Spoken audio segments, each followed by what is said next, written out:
And here we have the chod rig. You certainly will all have heard about this in the last couple of years. It's been very, very prominent in all kinds of angling media.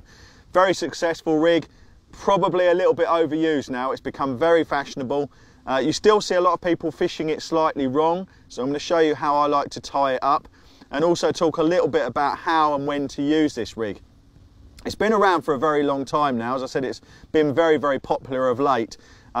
But really, I think the original chod rig was designed for fishing in silt, and now it seems to have been adapted by anglers who want to get around bad weed problems. Now, that makes the rig a bit of a no-go area in my opinion. A helicopter rig in weed, and it's always fished helicopter style, is going to cause you problems.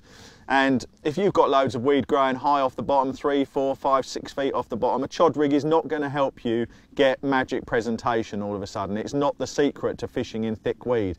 If, however, you're fishing over some low bottom weed, blanket weed, silt and chod, as it's called, bits of bottom debris, then this is the rig which will keep your bait presented, visible and easily accessible to the carp. Now I've mounted this onto a safe zone leader. As you can see, the ring of the swivel is onto the leader to give the rig lots of movement, but also in the event of a lost rig, it makes it much safer because the ring slides up and off the leader very, very easily. Now, just mentioning the safety, that is a critical element of this rig and all helicopter rigs. And the test that I use to employ to check that my rig is safe is to wet everything down. So, as if it was in an angling situation, and then take the hook bait, remembering the carp does not have hands. All it can use to get rid of the lead is its mouth and shaking its head. So hold it against the top bead and then shaking the rig. There you go, one shake only, and all you're left with is the hook link section. So always make sure your helicopter rigs work properly by giving them a good shake. Now, to make the chod rig, we use the size 6 choddy hook in this case, or invariably a choddy, and that has a slightly outturned eye, which means that with the stiff filament you can make a nice shaped curve, and with an inturned eye that maybe you would get on a wide gape or a long shank or that kind of hook, it will create too much of a closed angle. The outturned eye allows the curve of the filament to come off nice, still leaving you plenty of hooking potential across the gape of the hook. Now, I take the bristle filament, which is a prototype of ours at the moment.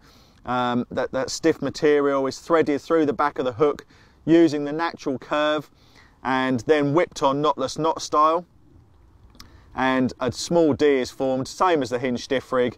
A little mini rig ring is put on, and then that's blobbed off with a lighter to secure it. At the other end of that section, I have a size 11 ring swivel, again with the ring onto the leader, as I said. And if you're fishing this rig on a safe zone leader or on the line, as is quite popular at the moment, add a bit of putty, check your rig in the edge and make sure that it sinks down without holding the leader up off the bottom, because like the hinge stiff rig, it's very important to use a very, very buoyant bait with this rig. Again, this is a cork dust and cork ball pop-up. You want that rig standing up nice and straight for as long as it's out there. So that's the chod rig. I've used this for many, many years now in all different lengths and different types of bait. You can use it right up to 4 inches. I've had a lot of fish doing that, or down to this, maybe a little bit shorter. I don't like to go too short because I don't think you get great hook holds. You can use bright baits or dark baits, use it as a single hook bait rig, or use it over a light bed of bait. Basically, you can cast it anywhere. If you feel the lead hit the bottom, you know that you're presented and you're going to be fishing well with a chance of a bite. That's the chod rig. That's how to tie it properly.